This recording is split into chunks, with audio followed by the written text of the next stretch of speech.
All right, so let's run this. Welcome back to Vibe Trading, the show where I interview various traders, builders, and today we have, I guess, just like someone who's a bit of both and general CT head. We have Gritcult on. He posted a nice article recently talking about the benefits of, I guess, tweeting and generally being chronically online, putting yourself out there.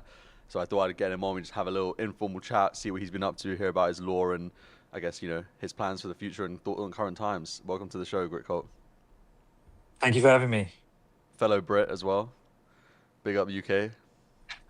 Yeah, big up the UK. I most recently, not recently, but like I posted an article a few weeks ago called "The Bull Case of London," and that kind of like spawned the London maxing kind of trend. Um, you know, You made a group chat Charlie's as well, a right? yeah, got a group chat. London maxing, got like a lot of stuff kind of coming. Can't reveal too much, but there's going to be like a big hackathon coming as well with like very big sponsors. A lot of big AI tech companies moving here. So yeah. Yeah, I mean, I'm from London originally, fairly born and raised there, and these days I'm more so in Asia. But I think that there's still a lot of benefits to London. I think like it's very funny seeing people's reaction to Breakpoint Solana being there. To be honest, I'll be bringing my stab-proof vest, ledger intact, everything. Yeah. I think someone from Breakpoint reached out to me to kind of like talk about the London maxing stuff. So yeah, I mean, I'm super excited for that. I think like London is a great place for tech companies to come, crypto as well. Like we have very, surprisingly, good regulation compared to like other countries. So yeah. And I guess for people who aren't aware, like your backstory, how did you fall into all of this like crypto stuff, and I guess like this corner of the internet in some ways. So it really started at, kind of, university, just kind of like wanting to make a quick buck. I was studying economics, and from there was kind of very interested in the theoretical aspects of how economies and societies kind of form and function.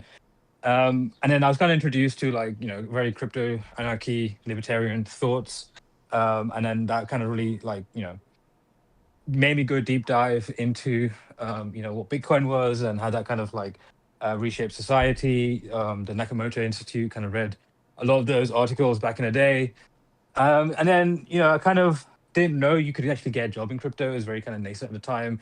I was just getting dumped on by CZ on Binance in 2017. So I kind of went into like a traditional kind of career, went into consulting, project management, product management, enterprise level kind of stuff. And then from there, really had, I was always tweeting at university, like, I've always been a kind of big chiller on X and just kind of like talking about stuff I was working on, building on, and just kind of thoughts. Funny enough, going to share another article that I wrote on why like X is going to be the highest ROI investment anyone could make.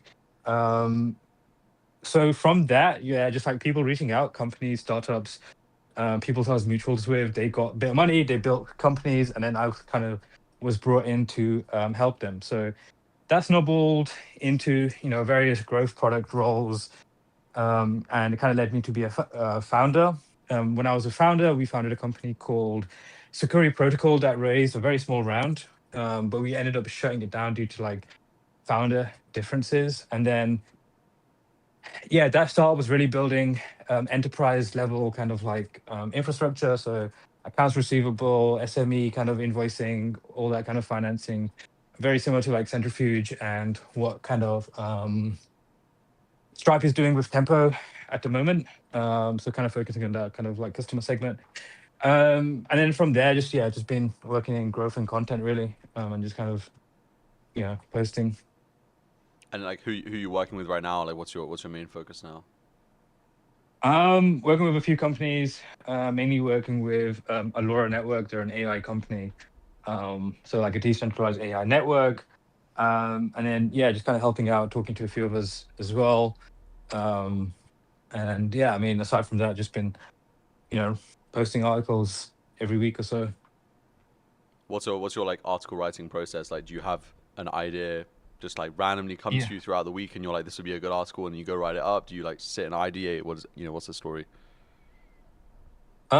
It's a bit of both, really. Like I think you can force creativity in that section and content creation. But you got to have good resources. You got to have good places to look, and you got to know where to look, and you got to have this kind of taste built up over years of just like pattern recognition. So the process, like I wrote an article today on Fantasy Top. So Yeah, as I you probably missed heard, it. Fantasy Top, yeah. So Fantasy Top shut down. I saw that. I read through it. I read through the other stuff. I've known like about Fantasy Top for a while. I was a hero on Fantasy Top. I came like top two or top three at one point. I think Greg, wherever the fuck his name is, was just Bro, that like guy's crazy, bro.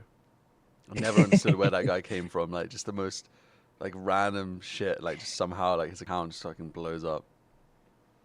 yeah. I mean, the way he did it was just reply guying Elon like nonstop, bro. Every single tweet. Um, so yeah, I mean, so Fantasy Top, like I read all that, and then I had the idea. I did it in the morning, and I went gym, and I was just kind of thinking about it, and I just wrote notes in the sauna, literally. And then when I was driving home, I was literally like doing voice to text in my notes app, and then I just fed it to like my custom agent for like writing stuff in Claude.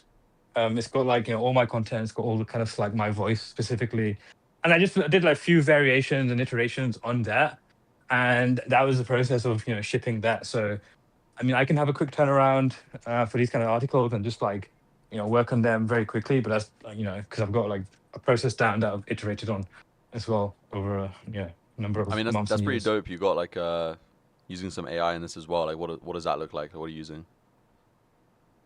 Yeah, so I mean, you don't need like really custom stuff. You don't really read like high lift. It's just Claude. But like what you do need is really good context. So I just feed it like massive amounts of data. It knows all my tweets. It knows all my essays. It knows like what I'm looking for and like kind of taste as well. So I've fed it that. I've got my own skills. I've got like all these kind of things, kind of giving it more context. And that's pretty much it. I mean, for my like my working stuff, like I've read another article on like how like you need to use AI for like distribution. um the way I kind of use it is just you can use everything in Claude and create your own MCPs for things. Yeah, okay, You can elite. connect Telegram to like Typefully and Sana and Twitter, and you can connect all these kind of different disparate endpoints, and then you can just you can just like use Claude as the new kind of interface to do all these things and execute. So that's kind of one way I kind of think about things as well. Yeah, I guess you've done quite a few of these somewhat like viral articles now. But like most of these are obviously pretty recent, like prior to you growing your account to like where it is now. Like, what would you say was like the main thing that grew your account back in the day? Yeah, so one of the biggest levers is just you know top of funnel content. So like memes, images, that kind of stuff does very well. That kind of like moves the needle. If you do it consistently, like you'll get favorable placing in the algorithm. Once you have favorable placing in the placing in the algorithm, what you can do is like hit people with a kind of long form article or something like that's building thought leadership that's going to have high engagement. What I mean by high engagement are people going to spend time on that post for a long period of time, like a minute or two versus like 10 seconds versus, something else.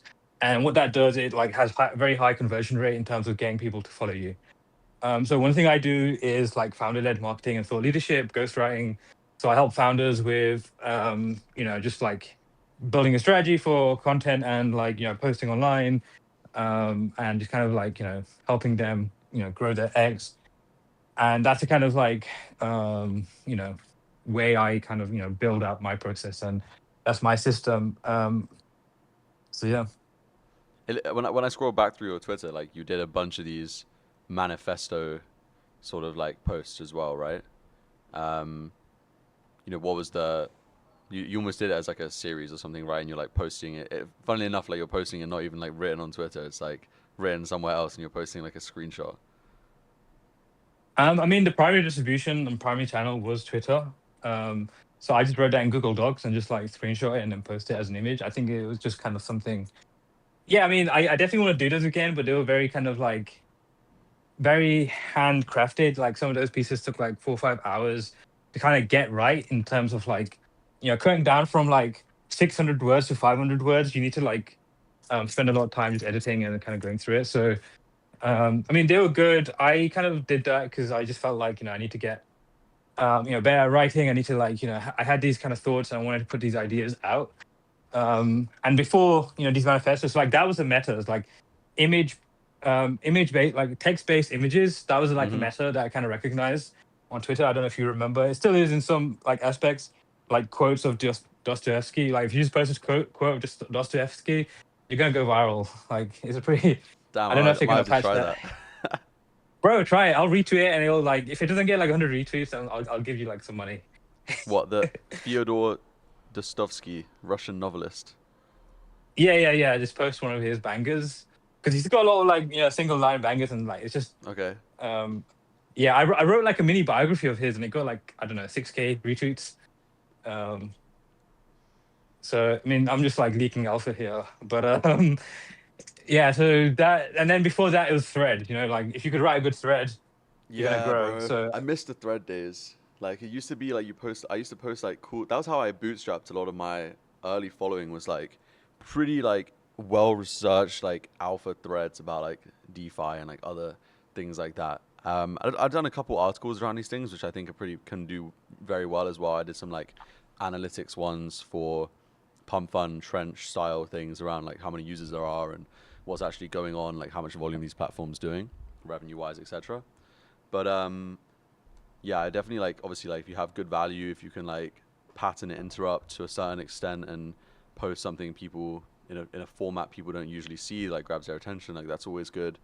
Um, what do you feel about like current state of Twitter, like especially I guess in the crypto side of things? Because like there was I'm not seeing as much discussion around it now. Like it feels like it's gotten a little bit better, but there was a time where it seemed incredibly hard to get reach on CT. I mean, yeah, they've downranked CT. Um, like Nikita is pretty explicit that he doesn't like CT. I don't think that's a bad thing per se. I think you gotta, like, metas change even in games or whatever. Like we just gotta adapt.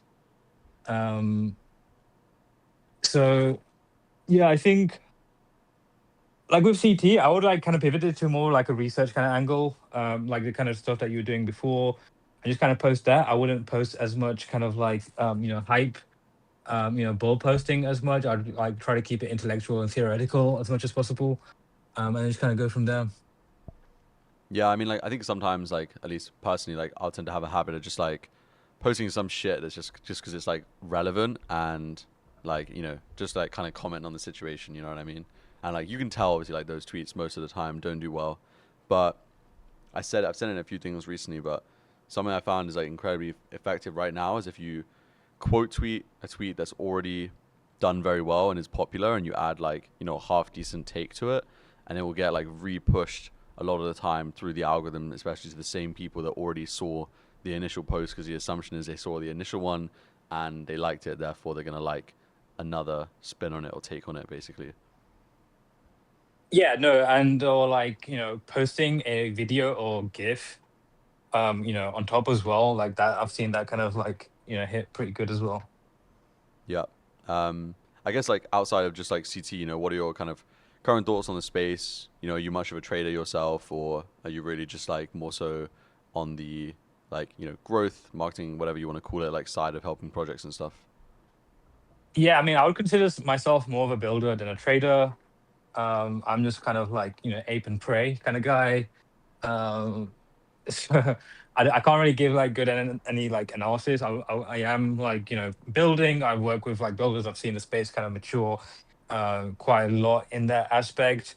And I like that, and I kind of want to keep doing that. And just kind of like help out other teams and projects, because I mean I genuinely like doing that.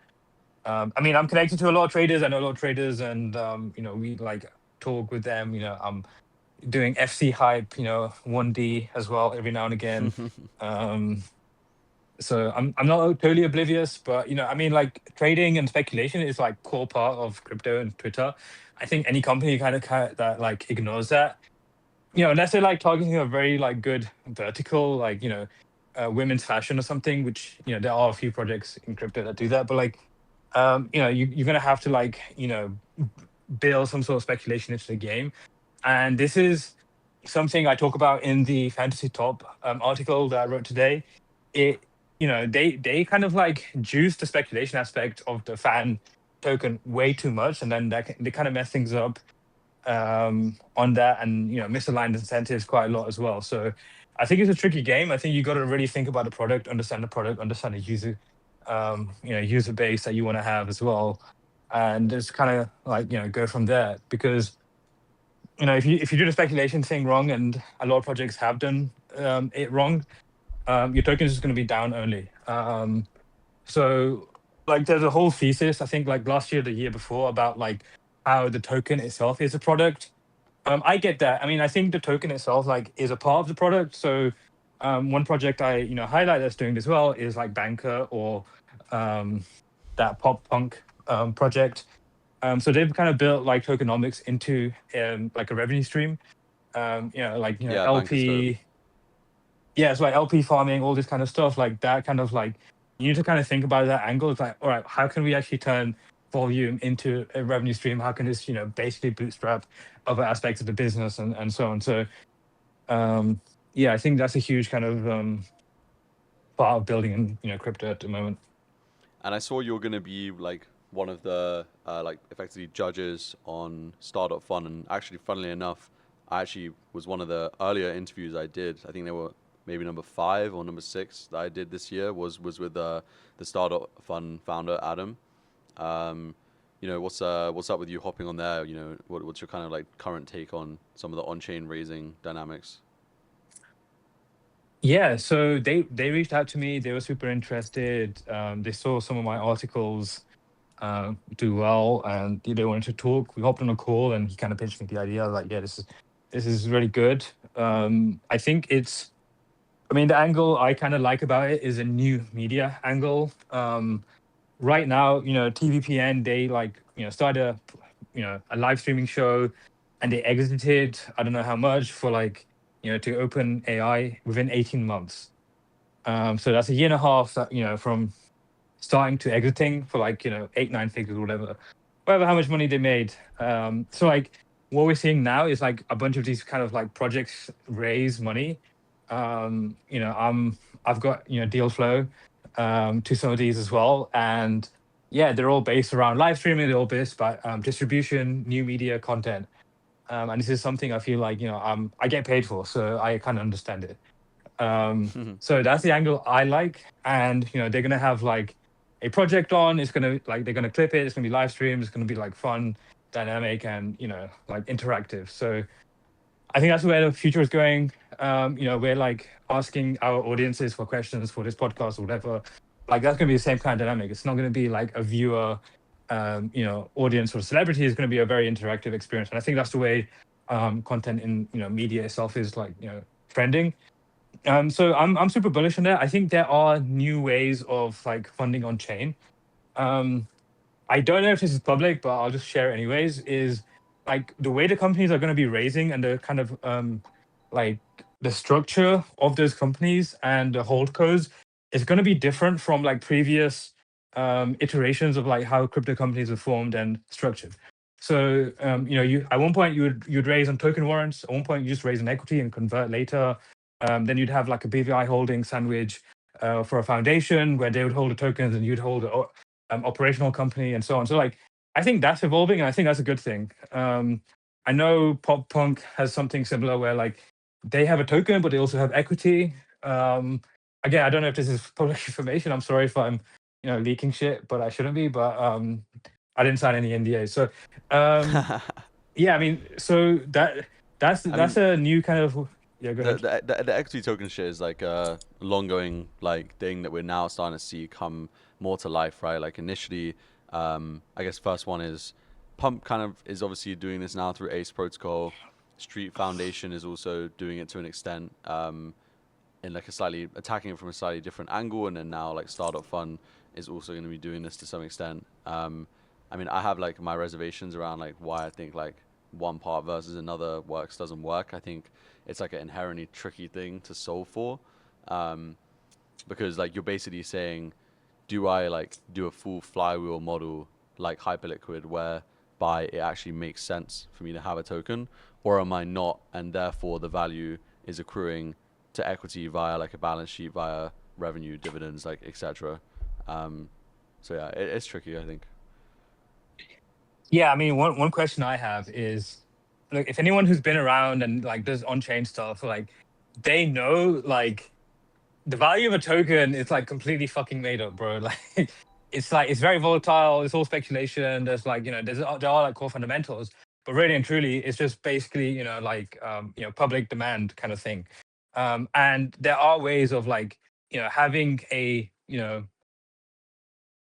unnatural or synthetic way to kind of like prop up a token. So I think one of the problems with like part equity, part token companies is going to be like, okay, cool, like you raise, at one you raise 1 mil at like 5 mil, whatever. A token is going to be launched at 1 mil market cap.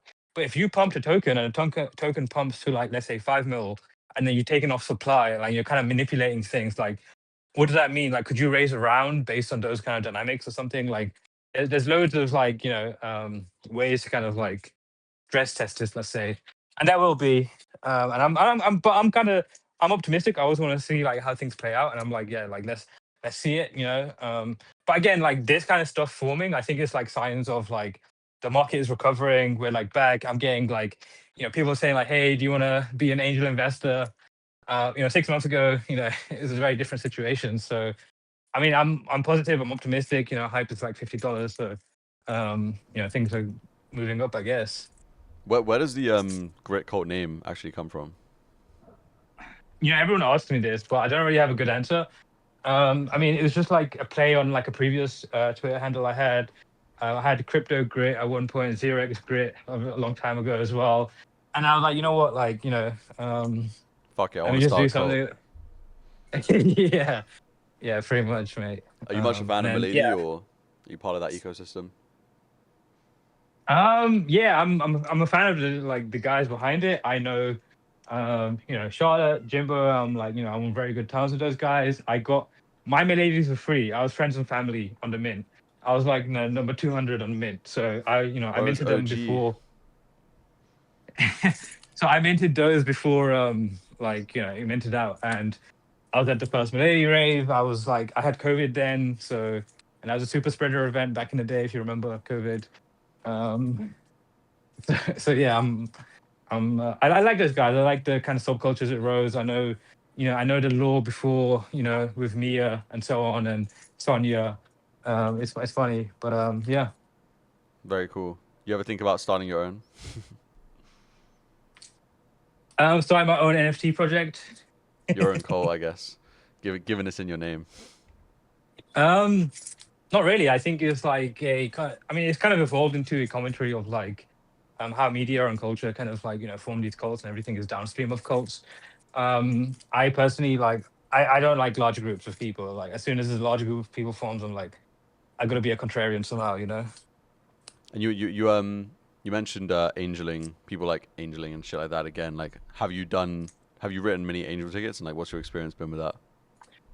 Because it's always a tricky one. Um, I I haven't written many angel tickets, to be honest. I am going to write some like very soon. I know some good companies. I don't want to reveal too much. My experience has been that most of the time it's dog shit. Like unless you're like have high conviction or like high confidence in the team, like yeah, you're better off not angel investing. Hmm. I'm only doing it for like strategic business reasons, rather than actually like looking for an exit. I think the one of the big issues with the angel side, like in my experience, is oftentimes the long like lockup periods, whereby especially when you're only writing, like, depends on the size of the ticket that you're writing into someone, but I just feel like a lot of the time it's like not worth it, especially if it's like incredibly long lockup and cliffs and all that kind of stuff, because you just like can't really take into account where the market's going to be in, expect like 1 2, most of the time it's going to be around 2 years, so like 2 years time and something like that, and like something that makes sense now, like think about how much the market has changed in the last 2 years, and like that's inherently obviously why it's difficult and why you get outsized returns when you're right, but I think that it's something you're probably going to have to expect to like do multiple times till you get right. Yeah, I mean, like people are better off. angeling in like Web 2 projects and crypto projects, there was a whole kind of meta of like, people raising round and only having like a 6 month cliff and then unlocking tokens. And then that was a whole kind of like, kind of thing about a couple of years ago. But yeah, I mean, it's not sustainable. Like, if you look at most tokens go to zero. 99% go down. It's like very tricky, um, very rare.